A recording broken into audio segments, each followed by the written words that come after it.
Inverse, ठीक है ना, inverse square law of magnetism या फिर कूलम्ब्स लॉ ऑफ मैग्नेटिज्म, कहीं भी दिक्कत एक ही बात है, इनवर्स लॉ ऑफ मैग्नेटिज्म या फिर कूलम्ब्स लॉ ऑफ मैग्नेटिज्म आज के लेक्चर में डिस्कस करेंगे। इसके अलावा जो कुछ इससे रिलेटेड टर्म्स हैं उसको भी डिस्कस करेंगे। ओके विवर, मेरे ख्याल से सारे बच्चे ऑनलाइन आ गए होंगे। Okay, everyone is, I hope everyone is online. If you are hearing me then please you comment in chat box. Okay, चलिए तो स्टार्ट करते हैं। क्या sir?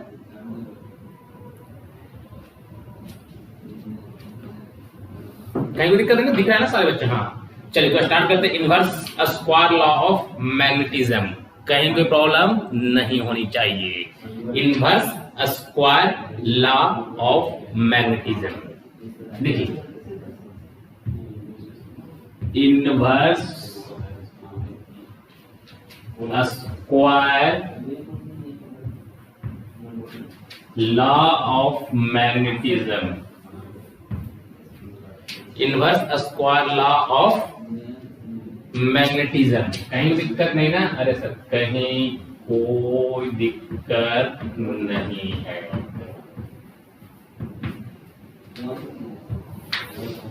Inverse square law of magnetism, ये देखना है ये क्या होता है inverse square law of magnetism. तो पहली बात थोड़ी सी मैं आपको बेसिक चीज समझाने की कोशिश करता हूं कि जब बच्चे थोड़ा सा बेसिक कॉन्सेप्ट नाइन्थ का है, नाइन्थ का क्या बेसिक कॉन्सेप्ट है inverse square law of magnetism को समझने से पहले समझेंगे सर क्या है ये। तो ऐसा है कि आपको पता होगा कि sir gravitational force, what is gravitational force? तो ग्रेविटेशनल जो फोर्स हुआ करता था, ये सपोज कीजिए बॉडी ए है, ये बॉडी बी है, ठीक है, इस बॉडी का मास m1 है, इस बॉडी का मास m2 है। आपको पता ही होगा ये दोनों बॉडी, ठीक है ना, क्या करती है, ये इसको अट्रैक्ट करता है, ये इसको अट्रैक्ट करता है। ये दोनों के जो बीच में जो फोर्स लगता है that force is known as gravitational force, कहीं कोई दिक्कत नहीं। ये जो फोर्स हुआ करता था तो आपको याद होगा इसमें क्या होता है, F is directly proportional to m1। ये दोनों के बीच का अगर डिस्टेंस आप सपोज कर लें, ठीक है ना, कितना है सर? अगर r लेते हैं, दोनों के बीच के बॉडी का डिस्टेंस कितना है, r में लेता हूं तो F is directly proportional to m1, F is directly proportional to क्या होता है m2 and F is directly proportional to its distance square, ठीक है ना। अच्छा बढ़िया, सो 1/r स्क्वायर। अगर तीनों इक्वेशन को मैं कंबाइन किया करता था तो आपको पता होगा दैट इज व्हाट सर, ठीक है ना, इफ फोर्स आया करता था तो force is directly proportional to m1 m2 by r square. हाँ, ये कहां पढ़े थे सर? तो 9th क्लास के ग्रेविटेशन चैप्टर के अंदर में पढ़ा था। हाँ, तो यहां से अगर आप इफ अगर प्रोपोर्शनल साइन हटाते हैं तो कहीं क्लास में आता है, अगर प्रोपोर्शनल हटाते हैं इक्वल टू, जैसे प्रोपोर्शनल हटाकर इक्वल टू लाते हो तो दुनिया में ना एक कांस्टेंट लेकर आता है, अदर इज व्हाट सर के, यानी के नहीं, इसको जी लिख लो, जी m1 m2 by r square, कहीं भी दिक्कत नहीं। That is what sir? That is gravitational force, ठीक है ना। ग्रेविटेशनल फोर्स मतलब सर जो फंडामेंटल में ये कहां सीख कर आया था, तो सर ये 9th क्लास में सीख कर आया था कि अगर ग्रेविटेशनल फोर्स, ठीक है, दो बॉडी, ठीक है, एक बॉडी का मास अगर m1 है, दूसरे बॉडी का जो मास है m2 है, तो फोर्स जो डायरेक्टली प्रोपोर्शनल होता है, ध्यान रखिएगा, m1 का, ठीक है, और ग्रेविटेशनल फोर्स होता है डायरेक्टली m1 का, और डायरेक्टली प्रोपोर्शनल क्या होता है m2 का। कहीं कोई दिक्कत नहीं ना सर? कहीं कोई प्रॉब्लम? या फिर force is directly proportional to m1 m2 both. Okay everyone? हाँ sir, product of two bodies of masses, this force is known as gravitational force. तो सेम फंडामेंटल में ये किस बॉडी के ऊपर था सर? जिस बॉडी, किसी बॉडी का जो मास m1 था, दूसरे बॉडी का मास m2 था, वहां पे इस m1 m2 के कारण जो फोर्स लग रहा था, ये कहानी कहा, ये कहीं कोई दिक्कत नहीं। और m1 बॉडी A और बॉडी B के जो बीच के जो डिस्टेंस था वो कितना था? r डिस्टेंस था, उसका क्या था? ये इनवर्सली प्रोपोर्शनल। अगर जितना दूर आप डिस्टेंस को बॉडी को ले जाते हो उतना ही मिनिमम ग्रेविटेशनल फोर्स अट्रैक्ट होगा, ठीक है ना, अप्लाइड होगा किसके ऊपर? बॉडी के ऊपर। तो जैसे जैसे आप डिस्टेंस को बढ़ाते थे तो वैसे वैसे ग्रेविटेशनल फोर्स जो था वो डिक्रीज होते चला। जैसे जैसे आप डिस्टेंस को नजदीक लाते हो वैसे वैसे ग्रेविटेशनल फोर्स इंक्रीज करते चला जाता था। आपको पता होगा, ये कहां पढ़े थे सर? ये 9th क्लास में मैं पढ़ा था। क्या सर? ग्रेविटेशनल फोर्स के बारे में। तो सर इससे क्या रिलेशन है inverse square law of magnetism का? हाँ, इसी से रिलेशन है inverse square law of magnetism का। कैसे सर? पहले थोड़ी बेसिक आप नोट कर लो, देन मैं बात करता हूं।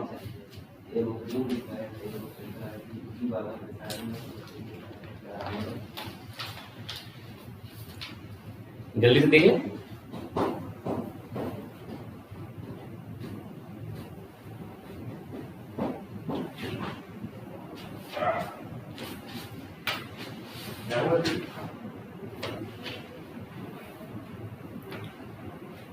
जल्दी से नोट कर लें इसे।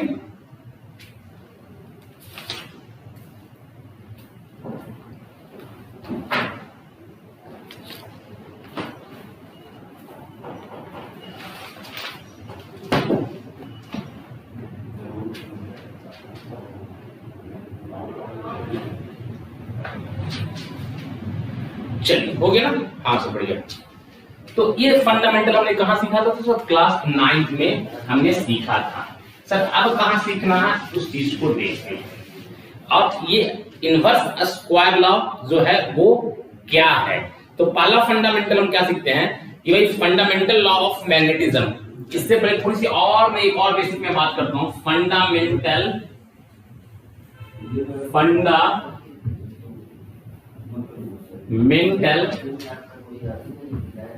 Law of magnetism.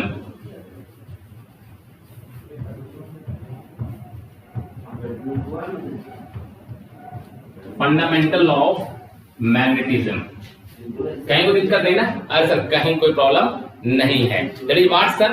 Fundamental law of magnetism. Yes, fundamental law of magnetism. ये क्या कहता है? इस पॉइंट को हम समझते हैं। ये क्या कहता है कि it states to similar pole repel to each other. क्या कहता है? It states to similar pole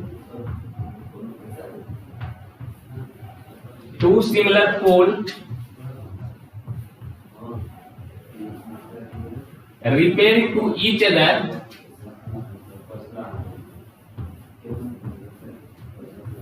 and two dissimilar pole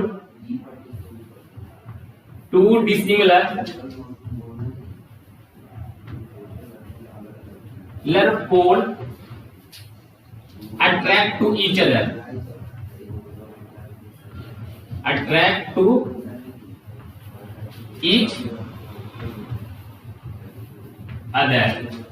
मैं क्या लिखा? ध्यान सुनिएगा कि सर ऐसा है कि sir it states fundamental of magnetism क्या कहता है कि it states to similar pole repel to each other and to dissimilar pole attract to each other. Okay everyone? Okay sir, मतलब दो सिमिलर पोल जो होता है वो क्या करता है? अट्रैक्ट करता है। सॉरी, दो सिमिलर पोल रिपेल करता है और दो डिसिमिलर पोल अट्रैक्ट करता है। ये क्या बोलता है? Fundamental law of magnetism. Sir आप थोड़ा समझाना चीजों को। जैसे देखिएगा, मैं आपके सामने क्या मैं बोल रहा हूं, जस्ट अ मिनट। मैं एक मैग्नेटिज्म से मैं आपको दिखा देता हूं करके फंडामेंटल क्या है। मेरे पास एक कल का मैग्नेट था ना, बस वही मैं देख रहा हूं कि वो मैग्नेट मिल जाए अपने को। चलिए, कोई प्रॉब्लम नहीं, मतलब समझेंगे। देखिए चीजों को कुछ नहीं सर, आप बेसिक चीज को फंडामेंटल समझते हैं, क्या समझना है उस चीज को देखते हैं।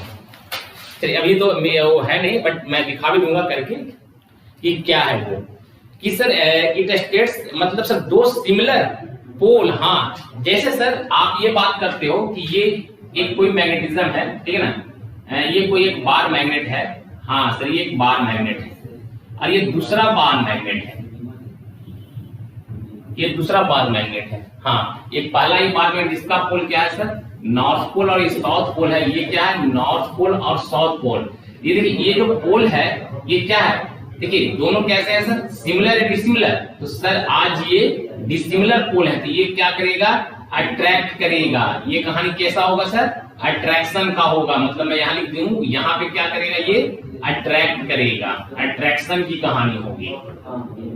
अच्छा, अगर मैं इसी चीज को मैं बोल दूं कि जैसे ये एक ये है, ठीक है, ये अपने आप में आज नॉर्थ पोल है, ये साउथ पोल है, यहाँ पे एक और मैं मैग्नेट ऐसे मैं लेता हूं, ये साउथ पोल है, ये नॉर्थ पोल है, तो ये क्या करेगा, इसको दूर भगाएगा, रिपेल करेगा। ये किसकी कंडीशन है, तो सर ये रिपल्सन का कंडीशन है। तो ये क्या करता है, रिपल्सन कंडीशन, मतलब दो सेम, ठीक है ना, दो डिसिमिलर पोल हमेशा क्या करेगा, अट्रैक्ट करेगा, और दो सिमिलर पोल हमेशा क्या करेगा, रिपेल करेगा। ओके ओके एवरीवन, यही कहता है फंडामेंटल लॉ ऑफ मैग्नेटिज्म कि भाई ऐसा है कि सिमिलर पोल जो है वो रिपेल करेगा और डिसिमिलर पोल जो है अट्रैक्ट करेगा। ये क्या बोलता है, फंडामेंटल लॉ ऑफ मैग्नेटिज्म को रिप्रेजेंट करता है और बताता है।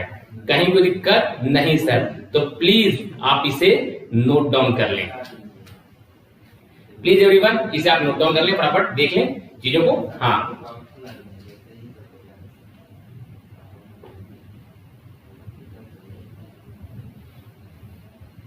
जल्दी से देख लें, और इसके बाद मैं बात करता हूं inverse square law of magnetism का।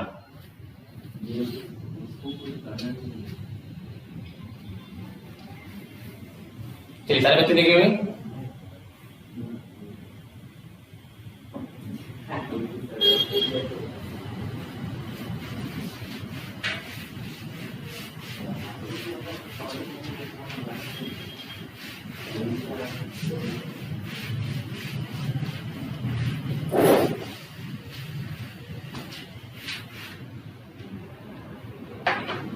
चलिए मैं यहां देखता क्या हूं, देखिए अब कहानी समझते हैं inverse square law of magnetism का, या फिर कुलम्स लॉ ऑफ मैग्नेटिज्म के बारे में, ठीक है ना। Inverse square law of magnetism, और इसे हम लोग कुलम्स लॉ ऑफ मैग्नेटिज्म के नाम से भी जानते हैं, या फिर क्या भैया, ये कुलम्स लॉ ऑफ मैग्नेटिज्म। अच्छा, इसी को कुलम्स लॉ ऑफ मैग्नेटिज्म नाम से जानते हैं, हाँ इसी को कुलम्स लॉ ऑफ मैग्नेटिज्म भी कहते हैं लोग।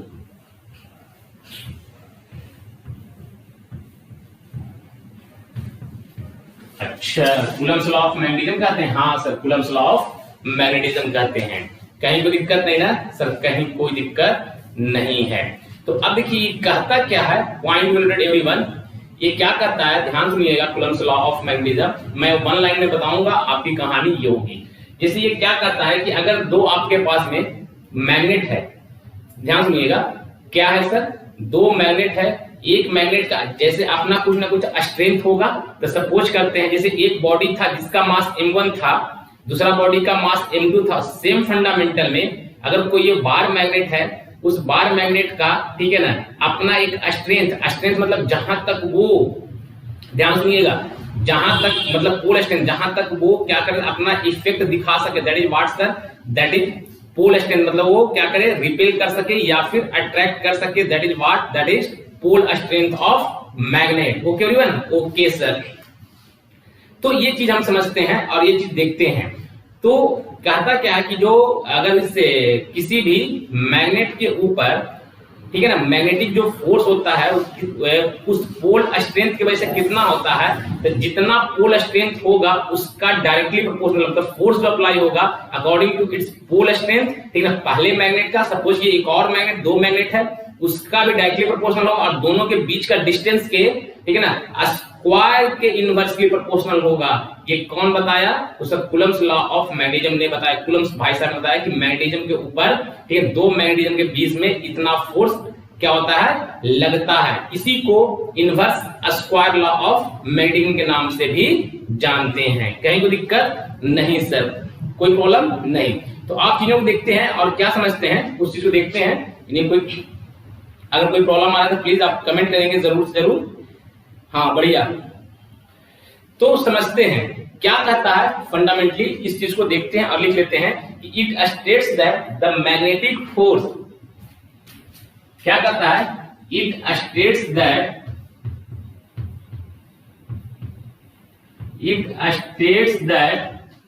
द मैग्नेटिक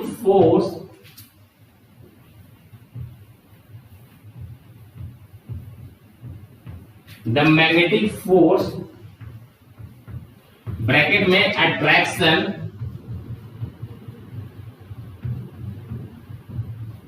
कॉमा, यहां पे क्या लिखेंगे, repulsion, magnet is directly proportional, attraction यहां पे रिपल्सन, ब्रैकेट बंद कर लेंगे, मैग्नेट इज डायरेक्टली प्रोपोर्शनल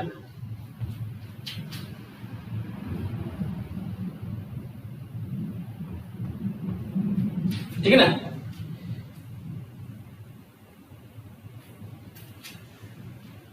चलिए देख लेते हैं, magnetic force is directly proportional, ठीक है, यहां तक देखेंगे, magnetic force is directly proportional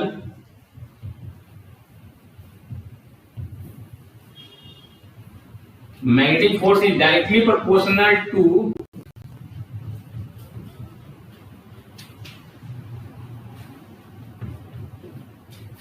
ठीक है ना, टू इट्स पोल स्ट्रेन, ठीक है ना, directly proportional to product of their pole strain, to product of there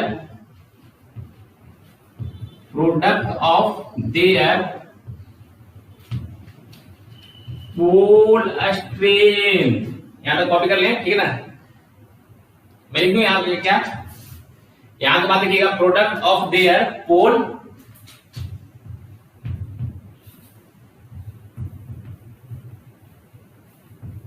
strain, चलिए कहीं कोई दिक्कत नहीं, and inversely proportional to square of distance between them, और क्या होता है, इनवर्सली प्रोपोर्शनल होता है किसका, square of distance between them, तो यहां तक आप लिख लेंगे, and inversely proportional to square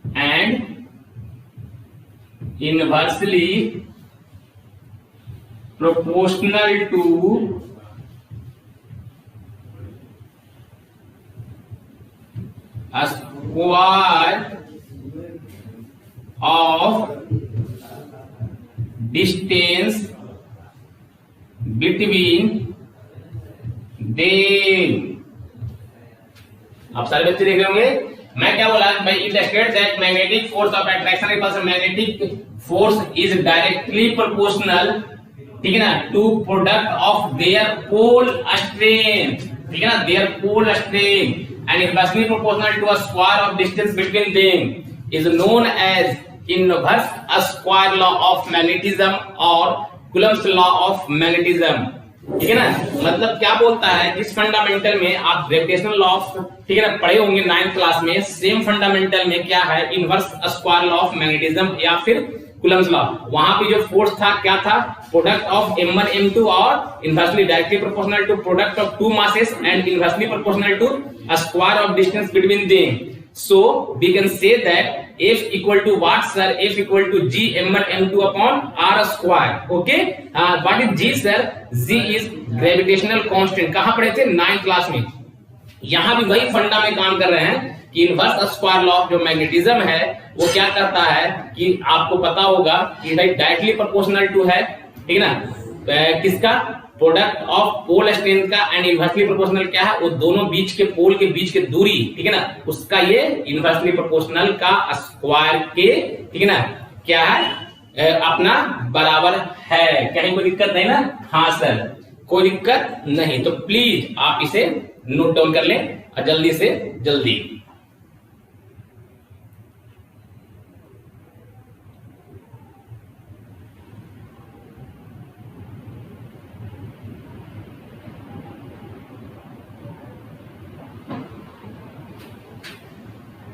जल्दी जल्दी कर लें, देख लें फटाफट।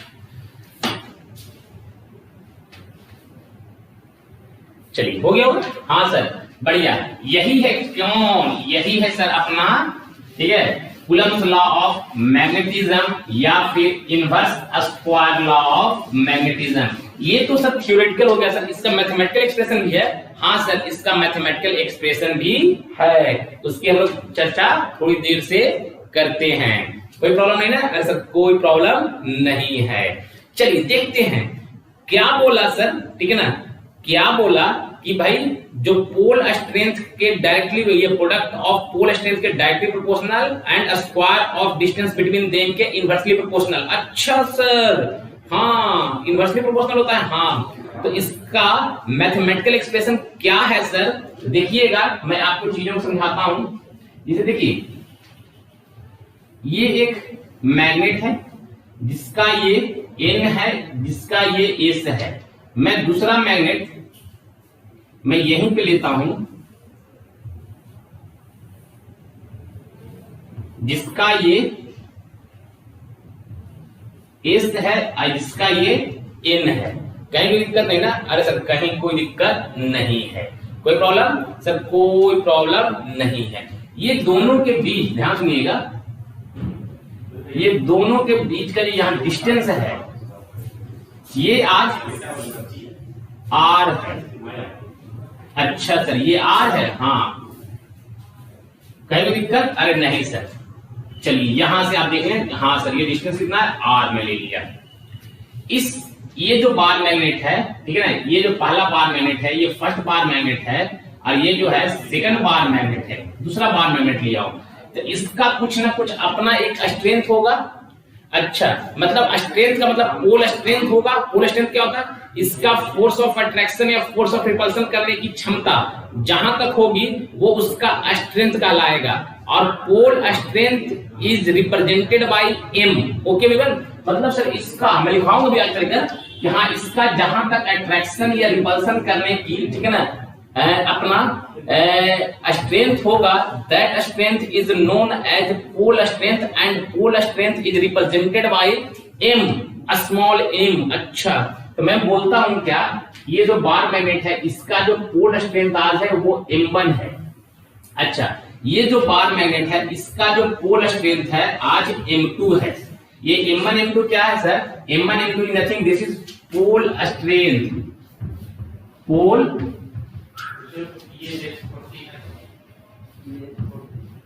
स्ट्रेंथ मैं लिखाऊंगा, व्हाट इज पोल स्ट्रेंथ। ये इसका पोल स्ट्रेंथ है और ये इसका पोल स्ट्रेंथ है। क्या सर? M1 M2, ये पोल स्ट्रेंथ है, हाँ ठीक है ना। इस मैग्नेट बार मैग्नेट का पोल स्ट्रेंथ में क्या बोल दिया बेटा? M2 है। इस बार मैग्नेट का जो पोल स्ट्रेंथ है क्या है? M1 है। क्योंकि दोनों का अलग अलग ही पोल स्ट्रेंथ होंगे, ऐसा थोड़ी कि दोनों इक्वल स्ट्रेंथ, दोनों इक्वल फोर्स ऑफ अट्रैक्शन या फोर्स ऑफ रिपल्सन लगाएंगे, ऐसा पॉसिबल नहीं है। जब ऐसा पॉसिबल नहीं, तो इसका स्ट्रेंथ को मैं क्या बोल दिया? M1 है, इसका स्ट्रेंथ को क्या बोल दिया? M2 है। दो अलग अलग स्ट्रेंथ ले लिए। इसका फोर्स ऑफ अट्रैक्शन और फोर्स ऑफ रिपल्सन करने का तरीका जो है वो क्या होता है, सुनिएगा। अकॉर्डिंग टू डिफिनेशन, ध्यान सुनिएगा, यहां तक हो गया ना, मैं यहां से लिखता हूं। अकॉर्डिंग टू डिफिनेशन क्या कहता है भाई? According to definition of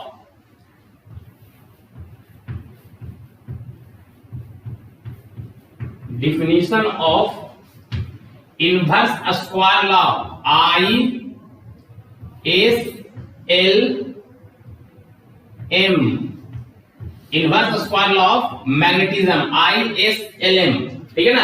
according to definition of ISLM, मतलब सर ISLM और inverse square law of magnetism. अच्छा, ISLM, हाँ ISLM ये क्या कहता है, इसकी बात आप सुनेंगे कि जो फोर्स लगाएगा, ठीक है ना, इसका जो स्ट्रेंथ है, ठीक है ना, इस का जो फोर्स है, इसके स्ट्रेंथ जो ये मैग्नेटिक जो बार मैग्नेट का स्ट्रेंथ है, जो ठीक है ना, फोर्स क्या है, जितना ज्यादा इसका स्ट्रेंथ हो उतना ही ज्यादा फोर्स लगाएगा इस मैग्नेट के ऊपर। जितना, या फिर ध्यान सुनिएगा, इस मैग्नेट का स्ट्रेंथ M1 है, इस मैग्नेट का स्ट्रेंथ M2 है। मतलब जितना मैग्नेट का स्ट्रेंथ होगा, ये मैग्नेट इसको या तो फोर्स ऑफ अट्रैक्शन से फोर्स लगाएगा या फोर्स ऑफ रिपल्सन से इसे फोर्स लगाएगा। कहीं कोई दिक्कत? या तो इसे अपनी तरफ खींचेगा या इसे अपनी तरफ धक्का देगा। तो जितना, देखिए अगर सपोज कीजिए इसका स्ट्रेंथ कुछ होगा और इसका कुछ स्ट्रेंथ है, अगर अट्रैक्शन हो दोनों एक साइड में चले जाएंगे, अगर रिपल्सन होगा तो ये इसको क्या करेगा, धक्का लगाएगा, ये इसको धक्का लगाएगा और ये इसको धक्का लगाएगा। तो मैं यहाँ पे देखिएगा, मैं ये जो पोल बनाया हूं वो कैसा पोल बनाया हूं सर, तो दोनों का नेचर है पोल का वो कैसा है, तो सर लाइक पोल है। और लाइक पोल में क्या करता है, ध्यान सुनिएगा, लाइक पोल है ना, ये देखिए ये साउथ पोल और साउथ पोल। लाइक पोल क्या करेगा, एक दूसरे को क्या करेगा, रिपल्सन करेगा। मतलब ये कहानी, ये जो है अपना दूसरे नंबर का जो मैग्नेटिक ये बार मैग्नेट है, ये पहले नंबर बार मैग्नेट के किससे सर, M2 से धक्का देगा, M2 स्ट्रेन से धक्का देगा।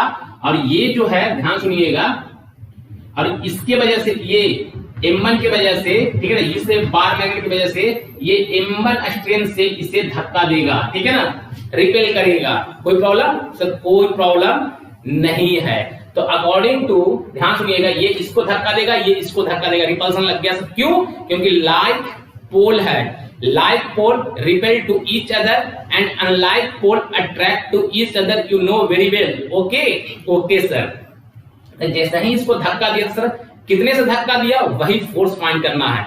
तो सपोज कीजिए ये जो है इसको M1 से धक्का दिया और ये जो है इसे M2 से धक्का दिया, तो इसके ऊपर फोर्स जो होगा, देखिए F जो होगा, ध्यान सुनिएगा, F is directly proportional to M1।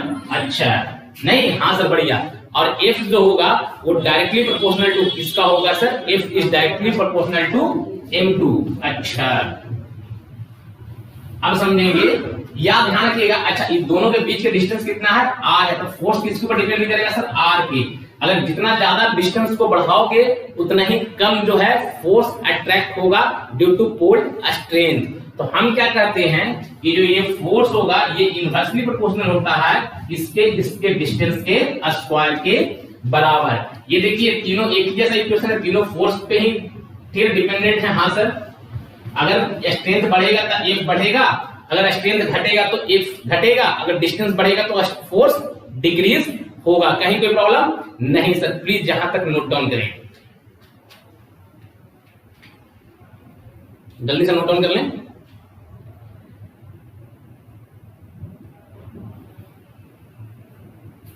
इसके बाद क्या होगा, अगर यहां तक आप लोग लिख लिए होंगे तो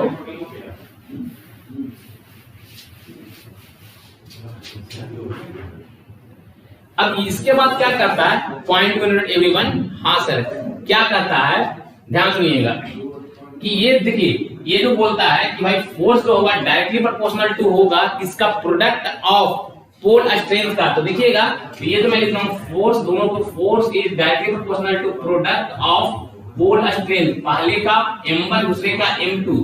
और क्या है, फोर्स जो है वो इनवर्सली प्रोपोर्शनल है square of distance between them.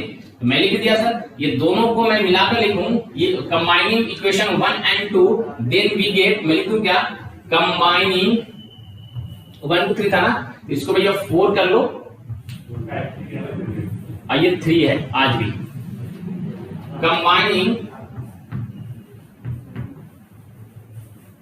Combining equation 4 and 3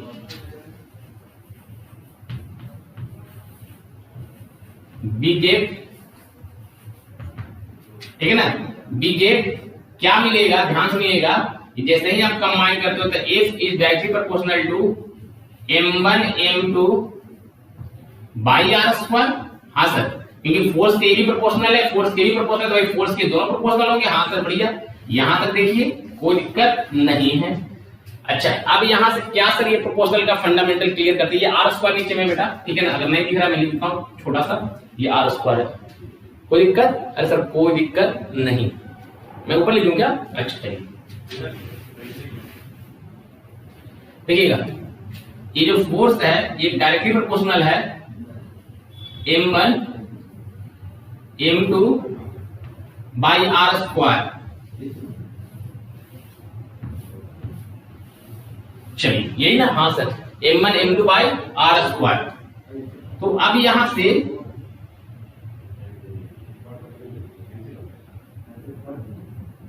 चलिए अब यहां से समझेंगे, देखिएगा इसका सब क्या मतलब है। मतलब सर पोल स्ट्रेंथ को आप बढ़ाओगे, मतलब पोल स्ट्रेंथ को प्रोडक्ट को आप बढ़ाओगे तो क्या फोर्स बढ़ेगा, या फिर भैया पोल स्ट्रेंथ को प्रोडक्ट को क्या करोगे घटाओगे तो फोर्स भी क्या होगा डिक्रीज करेगा। डिस्टेंस को कंटिन्यू बढ़ाते जाओगे तो फोर्स डिक्रीज होगा, अगर डिस्टेंस को डिक्रीज करोगे तो फोर्स इंक्रीज होगा। इसका मतलब ये है। अच्छा इसका मतलब ये है, हाँ इसका मतलब ये है। तो यहां से देखते हैं क्या है भाई, यहां समझिएगा कि फंडा क्या कहता है, जो फोर्स है, ठीक है ना, फोर्स जैसे ही देखिए इस प्रोपोर्शनल साइन को मैं हटाता हूं, क्या कर रहा हूं बेटा, इस प्रोपोर्शनल साइन को हटाता हूं तो एक दुनिया में कोई कांस्टेंट आता है और that constant is known as permeability. Okay everyone, okay sir, क्या है परमेबिलिटी, कहीं कोई प्रॉब्लम नहीं है। तो दिस फोर्स इक्वल टू, ठीक है ना, एक मैं मानता हूं कांस्टेंट के है और वो किसके बराबर, देखिए जब प्रोपोर्शनल से अगर आप इक्वल टू में कन्वर्ट करते हो तो जैसे ही ये फंडामेंटल कहीं आज यहां नहीं कहीं भी प्रोपोर्शनल से अगर आप इक्वल टू में कन्वर्ट करते हो तो एक कांस्टेंट आता है और दैट कोई भी कांस्टेंट जैसे इक्वल टू आएगा कांस्टेंट लेकर आएगा। हाँ अगर प्रोपोर्शनल से आप इक्वल टू में कन्वर्ट करने जा रहे हो तो इक्वल टू जैसे ही आएगा तो कांस्टेंट लेकर आता है। तो ये के एक कांस्टेंट आया और के क्या हो गया सर, के इंटू m1, समझेंगे m1 into m2 upon r square, that is what sir, that is, ठीक है ना, inverse law of magnetism and, ठीक है ना, कूलम्ब्स लॉ ऑफ मैग्नेटिज्म। कहीं कोई दिक्कत? अच्छा जिसमें ये जो k है ये कौन है, तो k जो है ध्यान सुनिएगा ये म्यू नॉट अपॉन 4 पाई है, कहीं कोई दिक्कत नहीं। इस k की जगह पे अगर आप चिपकाते हो म्यू नॉट अपॉन 4 पाई, बढ़िया sir, m1 m2 by are square, हाँ यहां तक कोई दिक्कत तो नहीं। हाँ ये फोर्स का यही वैल्यू है sir, m1 m2 by are square. Please सारे नोट कर लें, कहीं कोई प्रॉब्लम आपको नहीं आ रहा होगा, कोई दिक्कत है ना। That is what sir, that is, ठीक है ना, दो पोल के बीच का फोर्स जो होता है सर ये इतना होता है, कहीं कोई दिक्कत नहीं। जिसमें ये म्यू नॉट कौन, तो mu naught sir magnetic permeability in free space medium या फिर एयर, वो मैं सारा कहानी कहता हूं, प्लीज नोट डाउन।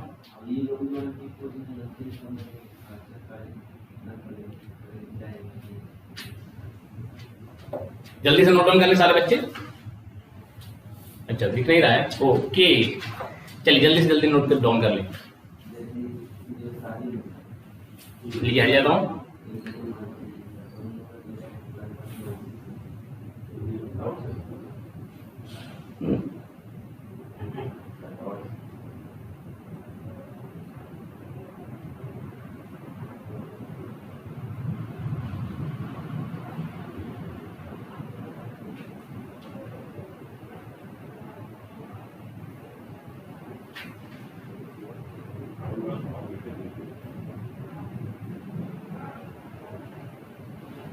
हो गया,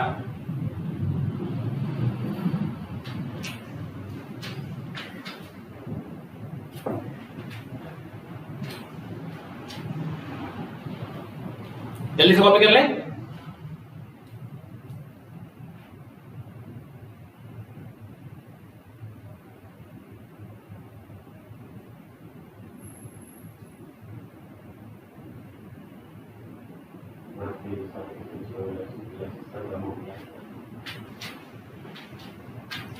ये क्या भैया, ठीक है ना, यहां तक हो गया म्यू, हाँ समझेंगे चीजों को।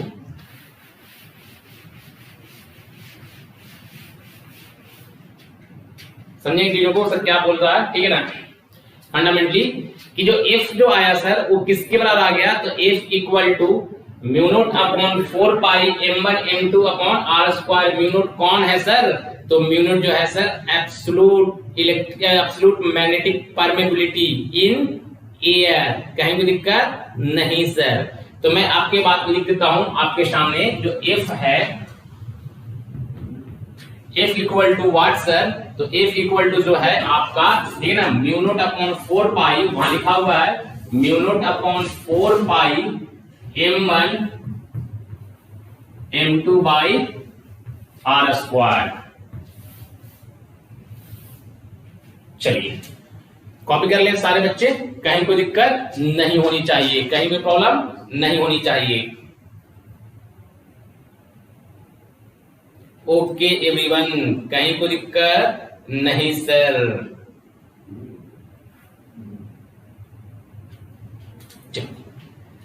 हो गया? हाँ सर बढ़िया। तो ये है आपका इनवर्स लॉ ऑफ मैग्नेटिज्म, जिसमें देखिएगा आप, ये क्या है सर, ध्यान सुनिएगा, ये मैग्नेटिक परमेबिलिटी इन एयर, ठीक है ना? हाँ सर बढ़िया सर। ये क्या है? मैग्नेटिक परमेबिलिटी, ये जिसमें पढ़ा जाता है मैग्नेटिक परमेबिलिटी को, मैग्नेटिक परमेबिलिटी बेबिलिटी इन एयर और फ्री स्पेस। बढ़िया, कहीं भी दिक्कत नहीं सर। ध्यान रखेंगे तो जो फोर्स होता है किसी भी मैग्नेट के द्वारा, वो कितना आता है? Mu naught upon 4 pi M1 M2 by R square, ठीक है ना? हाँ, इस बात को हमेशा आप हमेशा ध्यान रखेंगे। कितना फोर्स आता है? तो सर इतना फोर्स अप्लाई होता है, कोई प्रॉब्लम नहीं सर। प्लीज नोट डाउन कर ले, जल्दी से नोट डाउन कर ले सारे बच्चे। अब तो मैं आगे बढ़ूं।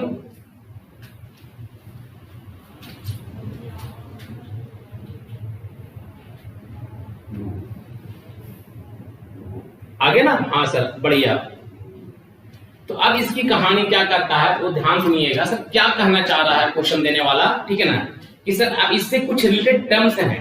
That is what sir? इससे कुछ रिलेटेड टर्म्स हैं। हाँ, इससे कुछ रिलेटेड टर्म्स हैं। वो टर्म्स क्या है उसकी मैं कल्पना करता हूं, उसकी मैं बात करता हूं। Okay everyone?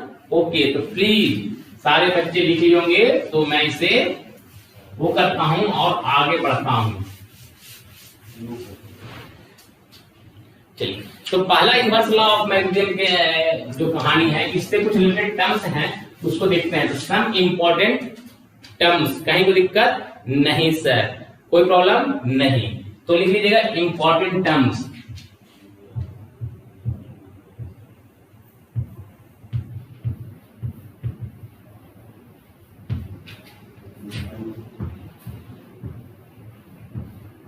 इंपॉर्टेंट टर्म्स, ठीक है ना? अच्छा सर, वो क्या इंपॉर्टेंट टर्म्स है उसकी मैं बात करता हूं आपके सामने, और देखते क्या है। जो इंपॉर्टेंट टर्म्स है वो पहला मैं लिखता हूं, ध्यान सुनिएगा चीजों को, कि एक के मैं ऐसे, ध्यान सुनिएगा, इंपॉर्टेंट टर्म्स में मैं एक मैग्नेट बनाता हूं। क्यों? क्योंकि इसी से मैं पूरी कहानी कर देता हूं।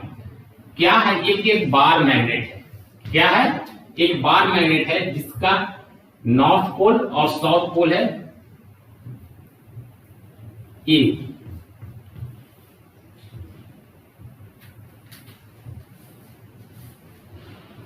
चलिए, ये क्या है? एक बार मैग्नेट है। कहीं कोई प्रॉब्लम नहीं ना? अरे सर कहीं कोई प्रॉब्लम नहीं है। इस बार मैग्नेट में हम लोग क्या देखना है कि इसकी कहानी है, ये क्या क्या कहना चाहता है। Point to be noted everyone, sir ये क्या क्या कहना चाहता है इस बार मैग्नेट में। तो इसका फोटो कैसा है सर? ये geometrical figure of this bar magnet. कहीं कोई प्रॉब्लम नहीं सर। तो पहला कहानी क्या करता है कि देखिएगा, समझेंगे। पहला जो है, ये यहां से जहां पे ये पोल है, नॉर्थ पोल और साउथ पोल, ये जो दूरी होती है, ये दूरी समझिए, ये दूरी, इस दूरी को, ठीक है ना, जो बोलने वाला क्या बोलता है sir? That is what? That is magnetic length. कहीं कोई दिक्कत नहीं। ये जो दूरी है वो क्या कहलाता है? मैग्नेटिक लेंथ कहलाता है। Magnetic length. अच्छा, ये जो है, देखिए ये क्या है सर? तो ये है मैग्नेटिक पोल। ये फंडा समझेंगे, ये क्या है? तो सर ये मैग्नेटिक पोल है। हाँ, this is what sir? This is magnetic pole. अच्छा, अब समझेंगे ये मैग्नेटिक पोल है। ये क्या है सर, ध्यान सुनिएगा, ये क्या है, magnetic axis. This is what sir, this is magnetic axis. कभी अगर आपसे पूछे तो आप जरूर बताना ये क्या है, मैग्नेटिक एक्सिस। चलिए, यहां तक कोई दिक्कत नहीं ना? अरे सर कहीं कोई दिक्कत नहीं है। और ये जो क्या है, देखिए ये यहां से यहां तक तो इसलिए मैग्नेटिक लेंथ हो गया। ये जो है यहां से जो बार मैग्नेट जहां तक बना हुआ है, मतलब ये दूरी यहां तक का दूरी, ये है ज्योमेट्रिकल लेंथ। क्या है, ज्योमेट्रिकल लेंथ ऑफ मैग्नेट।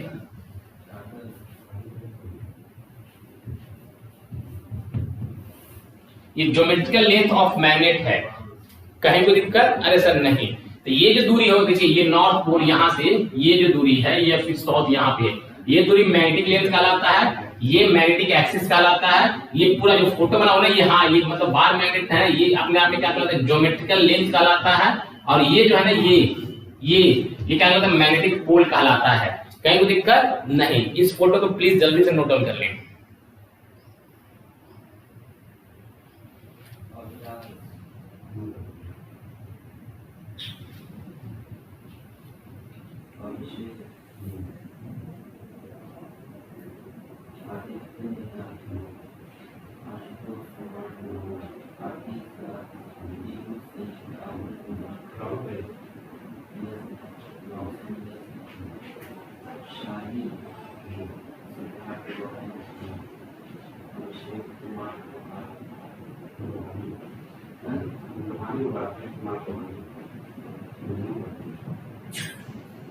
चलिए जल्दी से हो गए बेटा, हाँ जल्दी से देख लें, लिख लिए होंगे, हाँ सब बढ़िया। तो यहाँ तक जो अपना जो ये फोटो बना, ये सारी कहानियां, ये अपने आप में एक बार मैग्नेट था, सारी कहानियां मैं कह दिया, हाँ सर बढ़िया। अब थोड़ा सा चीजों को मैं समझाता हूँ। और क्या समझाता हूँ, इस देखिएगा, ये ज्योमेट्रिकल लेंथ ऑफ मैग्नेट, ये मैग्नेट का ज्योमेट्रिकल लेंथ है। ये ज्योमेट्रिकल मतलब जो फोटो वाला लेंथ है, हाँ जो मैग्नेट दिखता हुआ ये फोटो का लेंथ है। और इससे पहले ये मैग्नेट ऐसे नहीं कि इसके कॉर्नर पे नॉर्थ पोल और साउथ पोल, नहीं, थोड़ा सा इसका हटके नॉर्थ पोल और साउथ पोल होता है। ये जो कहलाता है मैग्नेटिक लेंथ कहलाता है। तो मैं आपसे बोलूं कि ज्योमेट्रिकल जो लेंथ है वो मैग्नेटिक लेंथ से हमेशा क्या होता है, जो ज्योमेट्रिकल लेंथ है, ठीक है ना, और मैग्नेटिक लेंथ से जो ज्योमेट्रिकल लेंथ हमेशा क्या होता है, बड़ा होता है। क्योंकि देखिए ज्योमेट्री में ये टोटल फिगर है, और ये बच्चे ना, ठीक है ना, मैग्नेटिक लेंथ में ये पोल का लेंथ। Okay sir. तो आप एक नोट लिख लेना, यहाँ पे अगर जगह हो, यहाँ पे लिख देता हूँ नोट में, सर क्या लिखना चाह रहे हो, नोट वो चीज को समझते हैं, दैट इज समझिएगा सर। ये नोट क्या है कि geometrical length is greater than क्या सर, मैग्नेटिक लेंथ। तो मैं लिख देता हूं geometrical length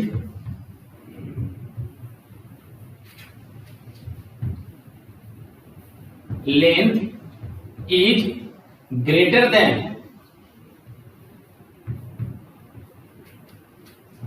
then magnetic length.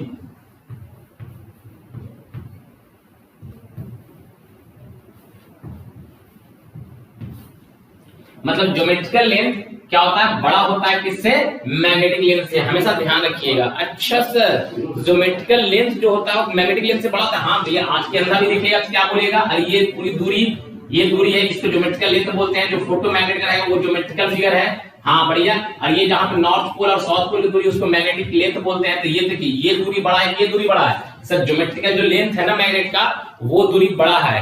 कहीं कोई दिक्कत? इसलिए मैं लिखते हैं geometrical length is greater than, ठीक है ना, magnetic length. Okay everyone, okay, please note down, ठीक है ना। अगली कहानी मैं बोलता हूं, जल्दी से नोट कर लें। देन पोल स्ट्रेंथ के बारे में डिस्कस करेंगे। What is pole strength?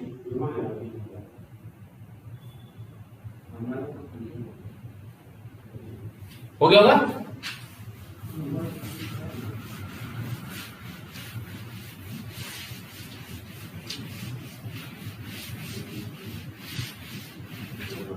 सारे बच्चे लिखे होंगे। अगला सब pole strength.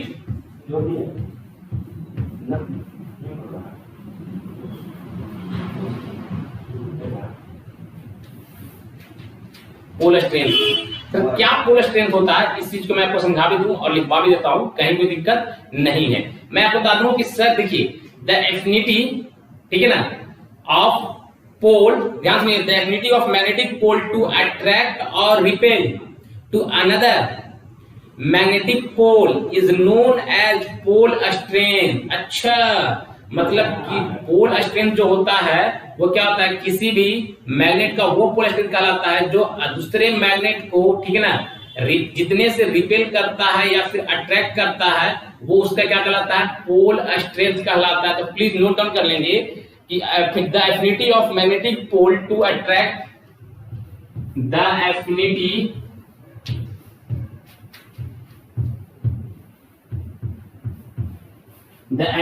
of magnetic pole, the affinity of magnetic pole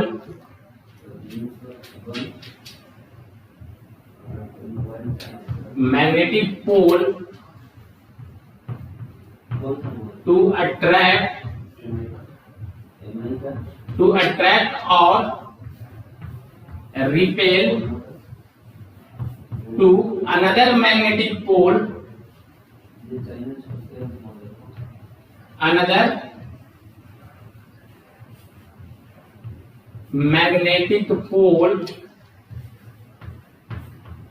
is known as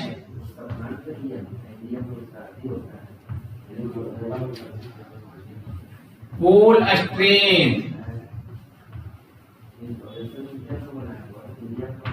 क्या मैं बोला, ठीक है ना, the affinity of magnetic pole to attract और रिपेल, ठीक है ना, to another magnetic pole is known as pole strength. अच्छा, ठीक है ना, इसकी एफिनिटी क्या भाई, कोई अगर मैग्नेट है उसका, ठीक है ना, उसका पोल दूसरे मैग्नेट को या तो जितने से अट्रैक्ट करता है या रिपेल करता है वो क्या कहलाता है, पोल स्ट्रेंथ कहलाता है। कहीं कोई दिक्कत नहीं।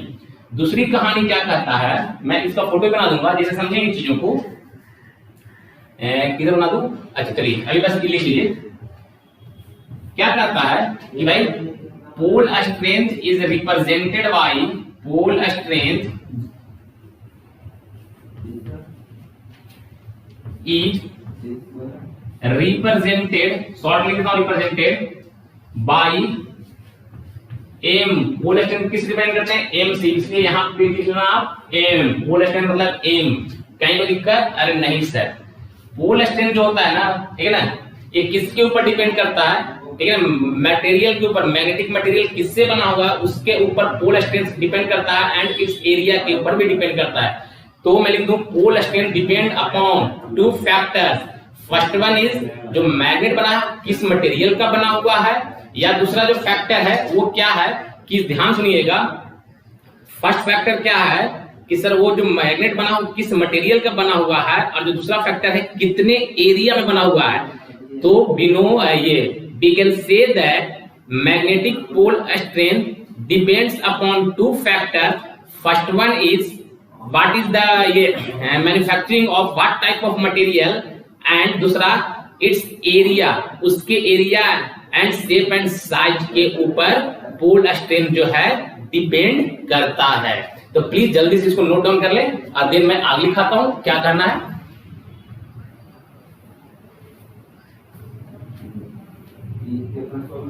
सारे बच्चे दिख रहा है ना, हाँ बढ़िया।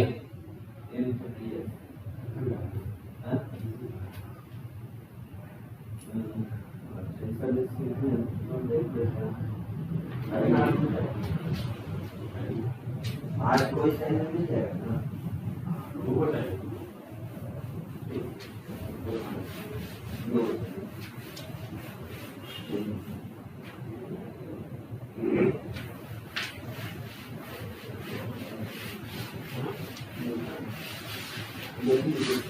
चलिए मामू घर में दोनों मोबाइल रखते हैं। चलिए तो आगे थोड़ा सा बढ़ते हैं, और मैं क्या बता रहा था कि जो पोल स्ट्रेंथ है वो किसके ऊपर डिपेंड करता है, तो सर किस मटेरियल का बना है मैग्नेट उसके ऊपर डिपेंड करेगा, और उस मैग्नेट का साइज क्या है। तो अगली लाइन आप लिख लेंगे कि pole strength pole strength depends upon, किसकी किसके ऊपर पर डिपेंड करता है सर पोल स्ट्रेंथ? तो पहला बात सुनिएगा, पहला जो कहानी कहता है सर किसके ऊपर? तो भाई मैग्नेटिक मटेरियल्स के ऊपर। मैं लिख देता हूं मैग्नेटिक मटेरियल्स।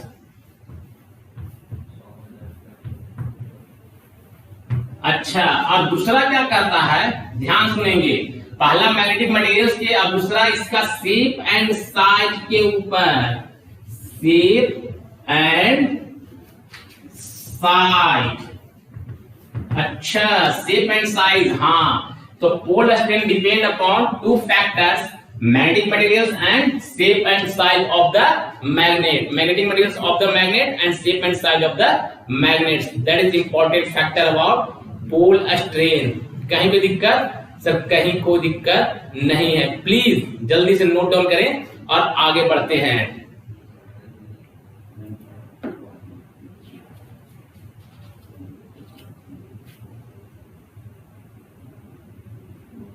चलिए एस आई यूनिट भी देख लेते हैं, पोल स्ट्रेंथ का क्या होता है, ठीक है ना। तो S I unit of pole strength is ampere metre. तो मैं लिख देता हूं अगली बात, एस आई यूनिट ऑफ, ध्यान रखेंगे, S I unit of pole strength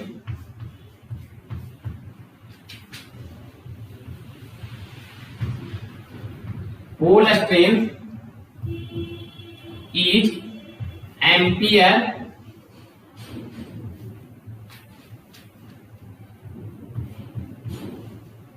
ampere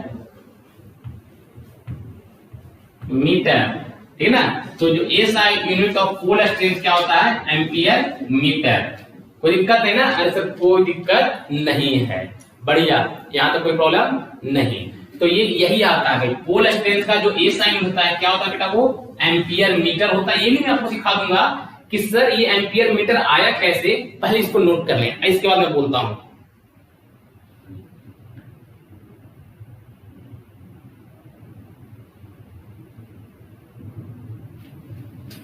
चलिए, हो गया होगा। देखिए पोल स्ट्रेंथ तो समझ में आ गया कितना क्या होता है, सारी कहानी में लिख दिया। सर ये पोल स्ट्रेंथ का एक मैथमेटिकल डिफिनेशन भी है, वो मैं आपको बता दूं। सर क्या है मैथमेटिकल डिफिनेशन पोल स्ट्रेंथ का, समझेंगे कि सर ये पोल स्ट्रेंथ का मैथमेटिकल डिफिनेशन क्या है।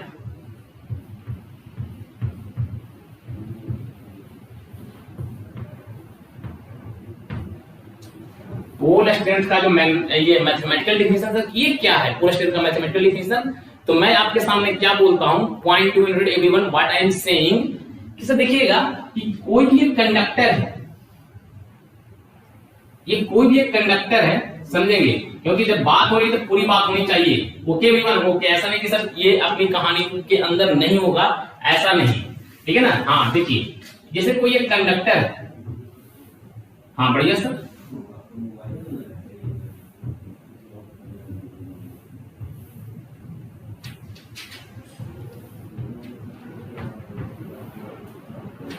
ये कोई कंडक्टर है, हाँ बढ़िया सर, ये कंडक्टर है, तो हाँ ये कंडक्टर है, हाँ सर ये कंडक्टर है। आप चीज को समझते हैं कि ये कंडक्टर में कितना करंट फ्लो कर रहा है, ठीक है ना। सपोज करते हैं इस कंडक्टर में आई करंट फ्लो कर रहा है, ये कंडक्टर का जो लेंथ है ना आज वो एल लेंथ है, हाँ बढ़िया सर। इस कंडक्टर से आई करंट फ्लो कर रहा है, इस कंडक्टर का लेंथ है एल, तो इसका जो पोल स्ट्रेंथ होगा, तो पोल स्ट्रेंथ किससे रिलेट करते हैं बेटा? एम से। तो जो पोल स्ट्रेंथ जो एम होगा वो क्या होगा? प्रोडक्ट ऑफ करंट, ठीक है ना, flow in the conductor and its length. It what sir? It means what sir? M equal to I into l. Okay everyone, m equal to what sir? I into l, that is magnetic pole strength. किसी भी conductor में magnetic जो pole strength होता है कितना होता है? इस कंडक्टर से कितना करंट फ्लो कर रहा है और इस कंडक्टर का लेंथ कितना है। तो मैं ये बोला कि मैं एक कंडक्टर से, ठीक है ना, आई करंट फ्लो करवा रहा हूं और इस कंडक्टर का जो लेंथ है ना वो एल है, then its magnetic pole strength is what sir, then its magnetic pole strength equal to I into l. कहीं कोई दिक्कत नहीं, यहीं से मैं लिखा था कि इसका जो यूनिट था ना किसका, पोल स्ट्रेंथ का, दैट इज व्हाट सर, ठीक है ना। तो यहीं से मैं लिखा था यूनिट ऑफ एम, देखिएगा वो क्या था, देखिए I का मेजरमेंट किसमें करते हैं बेटा, ठीक है ना, करंट का मेजरमेंट एम्पियर में और लेंथ का मेजरमेंट किसमें, मीटर में। तो यहां से ये भैया यूनिट ऑफ एम जो है वो क्या हो जाएगा, देखिए एम इक्वल टू कितना था, I इंटू एल। I का मेजरमेंट एम्पियर में और लेंथ का मेजरमेंट किसमें, मीटर में। तो इसका जो यूनिट था ये भैया एम से मत कैंसिल कर देना, हाँ एम्पियर मीटर, यहीं से आया था एम्पियर मीटर। एक दूसरा भी डिफिनेशन है किसका, पोल स्ट्रेंथ का, इसको बोलते हैं mathematical definition of pole strength. कोई दिक्कत नहीं, प्लीज नोट डाउन कर लें जल्दी से, क्योंकि हम लोग को थोड़ा आगे भी बढ़ना है।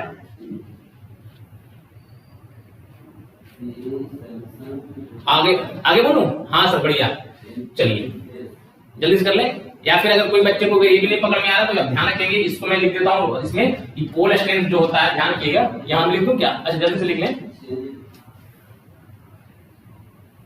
ये इसे देख लीजिए, पोल स्ट्रेंथ में लिख देता हूं यहीं पे,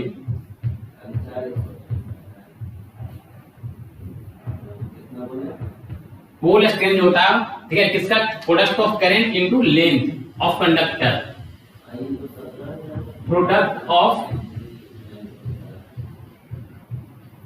current into length of conductor,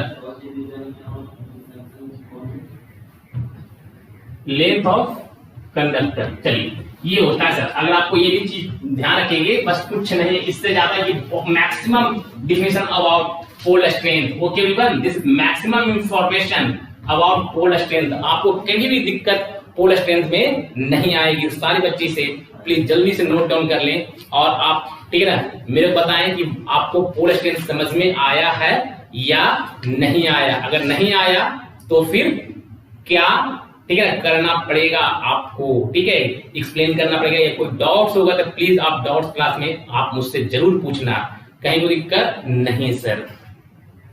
अब यहां के बाद अपनी जो चर्चा होगी वो किसके ऊपर होगी सर, ठीक है, ध्यान रखिएगा, that is what, that is magnetic field, magnetic flux density, ठीक है ना। इसके बाद होगा मैग्नेटिक परमेबिलिटी, कह लें कोई दिक्कत नहीं, यूनिट सर तो पोल, ये मैं यूनिट ऑफ पोल स्ट्रेंथ तो कह दिया सारा कुछ। चलिए सर ये सारी कहानियां होगी डिस्कस, ठीक है। तो अब जो कहानी है वो धीरे धीरे हम लोग थोड़ा आगे बढ़ाते हैं। That is what sir, that is magnetic flux. पहले तो मैं ये बात करूं कि मैग्नेटिक फ्लक्स डेंसिटी तो छोड़ो, कि मैग्नेटिक फ्लक्स क्या होता है, तो मैं आपके सामने चर्चा करता हूं कि what is magnetic flux. Okay everyone, okay sir, ये मैग्नेटिक फ्लक्स क्या होता है, यू नो वेरी वेल, कि जैसे मैं आपसे बोलूं आप चीज खत्म करो, फ्लक्स वगैरह ये सब चीज खत्म कर दो, फ्लक्स क्या होता है ये सब नहीं। जैसे आपके घर में, देखिए आपके घर के बाहर मैं फ्लक्स समझाने की कोशिश कर रहा हूं, ठीक है ना, वो क्या होता है, क्योंकि फ्लक्स के बाद ही फ्लक्स डेंसिटी समझाऊंगा, ठीक है ना, देन मैग्नेटिक फील्ड, सारी कहानियां मैं कहूंगा बहुत बारी बारी से। तो देखिए आपके घर में बहुत सारे एयर होंगे, घर के बाहर बहुत सारे एयर हैं, हाँ सर बढ़िया। आपके घर में कोई खिड़की तो होता होगा, हाँ सर खिड़की तो होता है। आप क्या कि बहुत आंधी तूफान आपके घर के बाहर चल रहा है, पूरा खिड़की पैक किए हुए हैं, ठीक है, आपके घर में एक भी एयर का पार्टिकल्स नहीं आ रहा है। आप क्या कि एक थोड़ा सा खिड़की को खोले तो आपके घर में एयर प्रवेश करना चालू कर दिया। फंडा समझेंगे, क्योंकि फ्लक्स ऐसा ही समझाऊंगा। तो जितना देखिए बाहर तो सर बाहर तो बहुत ही एयर है, लेकिन जितना आपके घर में उस खिड़की से एयर प्रवेश किया, ठीक है ना, मैं बोलूंगा ना कि ये जो जितना प्रवेश किया, मैं बोलूंगा वो एयर किसका है, ये मेरा एयर है और घर का एयर है। घर में जो प्रवेश किया वो घर का एयर है, बाहर तो इनफाइनाइट एयर थी, लेकिन ये घर का एयर, घर में जो आया घर का ये एयर हो गया। उसी फंडामेंटल में, ठीक है ना, क्या फंडा समझिएगा कि जो एयर आपके पास में आया वो आपका एयर कहलाया। सेम फंडामेंटल में किसी भी मैग्नेटिक लाइंस ऑफ फोर्सेस, किसी भी, ध्यान सुनिए, किसी भी मैग्नेटिक मटेरियल से पास करता है, तो जितना पास करता है लाइंस वो फ्लक्स कहलाता है। जितना एयर घर में आया वो फ्लक्स के रूप में रहा, बाकी फ्लक्स नहीं बनेगा। तो फंडामेंटल समझेंगे कि जितना आपको मैं समझाऊंगा नेक्स्ट क्लास में, क्योंकि आज का जो क्लास है क्या हो रहा है, कंप्लीट टाइम हो चुका है, बट कोई प्रॉब्लम नहीं, नेक्स्ट क्लास में डिस्कस करेंगे। क्या डिस्कस करेंगे सर? कि what is magnetic flux, what is magnetic field, what is pole strength तो आज हो ही गया, what is permeability. Okay everyone, चलिए सारा का यूनिट्स डिसाइड करेंगे, सारा का वो भी कहेंगे। तो आज का जो लेक्चर है मैं यहीं पे फिनिश करता हूं, ठीक है, क्योंकि टाइम जो है वो हो चुका है। कहीं कोई प्रॉब्लम नहीं सर, कहीं कोई दिक्कत नहीं है। तो आज का लेक्चर में यहीं पे मुझे फिनिश करना पड़ेगा बेटा, क्योंकि टाइम हो चुका है। Thank you everyone, thank you very much.